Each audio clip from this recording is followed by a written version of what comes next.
வாழ்க வையகம் வாழ்க வளமுடன். வாழ்க்கை மலர்கள் நாளொரு நற்சிந்தனை. டிசம்பர் 2. சேஷ்டையும் நிஷ்டையும். உயிருணர்வு பெற்ற பிறகுதான் எல்லா இடங்களிலும் நிரம்பி இருப்பதை நாம் நினைக்கின்றோம், தெரிந்து கொள்கின்றோம். ஆனால் சில சந்தர்ப்பங்களில் ஆங்காங்கே துன்பப்படுவதையும் பார்க்கின்றோம். அவ்வாறு துன்பப்படுவதை பார்த்து எந்த இடத்தில் அதை சகிக்க முடியவில்லையோ, பொறுக்க முடியவில்லையோ, அங்கே இறங்கி உதவி செய்ய வேண்டும் என்னும்போது அப்பொழுதுதான் அறிவு மேம்பாடு அடைந்து ஊடுருவி நிறைந்து இயங்கக்கூடிய தன்மை, நிற்கக்கூடிய தன்மை வருகின்றன. அந்த தன்மை வந்த பிறகுதான் மேலும் விரிந்து நிறைந்து உள்ள பொருளாக இணைந்து உறைந்து அதுவே தான் என்று உணர்ந்து கொள்ளக்கூடிய உண்மை உணர்வு உண்டாகிறது.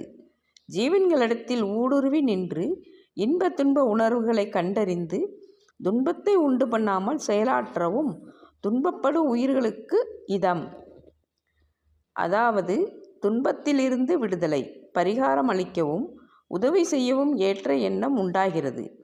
இந்த 2 நினைவுகள் மாத்திரம் எப்பொழுதும் அயரா விழிப்போடு இருந்தால் அங்கே அவனுடைய அறிவு உயர்ந்து கொண்டேதான் இருக்கும். அப்படி உயர்ந்து கொண்டே இருக்கிற பொழுது பரிபூர்ண பொருளோடு கலப்பதற்கு நல்வாழ்வாக அமையும். உண்மை உணர்வு ஏற்படுவதற்கு முன் ஐம்புலன்களினால் காணக்கூடிய இன்பம் இன்னும் சிறிது கடந்து போனால் சலிப்புதான் ஏற்படும்.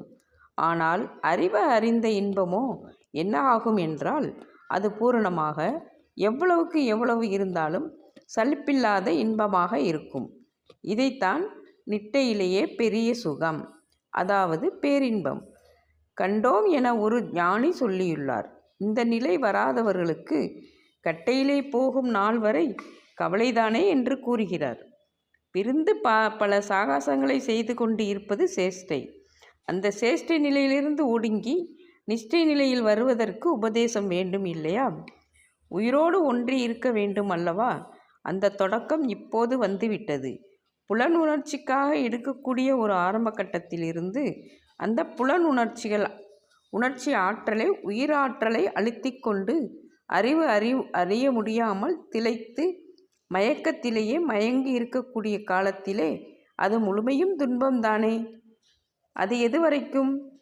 தாலி கட்டையிலிருந்து ஒரு கட்டையில் போகும் மட்டும் கவலைதானே அவர்களுக்கு. உயிர் விடுகிற வரைக்கும் கவலைதான் இருக்கும். ஆனால் பரம்பொருள் நிலையில் மனதை கொண்டு நிஷ்டை கூடி தவம் செய்து தவத்திலே இருக்கக்கூடிய காலம், அது தொடங்கிய நாள் முதற்கொண்டு பரம்பொருளை